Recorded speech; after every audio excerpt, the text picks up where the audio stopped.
ধানের শীষের বিজয় আসমানে ফয়সালা হয়ে গেছে।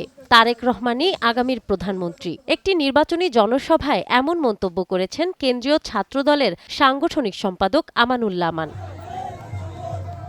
আসন্ন জাতীয় সংসদ নির্বাচনকে সামনে রেখে শনিবার সন্ধ্যায় বরগুনার তালতলীতে শেষ জনসভার আয়োজন করে উপজেলা বিএনপি। সেখানে প্রধান বক্তা হিসেবে আমানুল্লাহ আমান বলেন, দেশের মানুষ এখন পরিবর্তন চায়, আর সেই পরিবর্তনের একমাত্র প্রতীক ধানের শীষ। সভায় প্রধান অতিথি হিসেবে উপস্থিত ছিলেন বরগুনা ১ আসনের বিএনপি মনোনীত প্রার্থী নজরুল ইসলাম মোল্লা। তিনি বরগুনার উন্নয়নের স্বার্থে এবং গণতন্ত্র পুনরুদ্ধারে সবাইকে ঐক্যবদ্ধ হয়ে ধানের শীষে ভোট দেওয়ার জোরালো আহ্বান জানান। শেষ মুহূর্তের এই নির্বাচনী সভায় বিপুল সংখ্যক নেতাকর্মী ও সাধারণ মানুষের উপস্থিতি ছিল চোখে পড়ার মতো। নেতাকর্মীদের দাবি, তারেক রহমানের নেতৃত্বেই দেশে সুশাসন ফিরে আসবে। নাহার বৃষ্টি, টাইমস টুডে।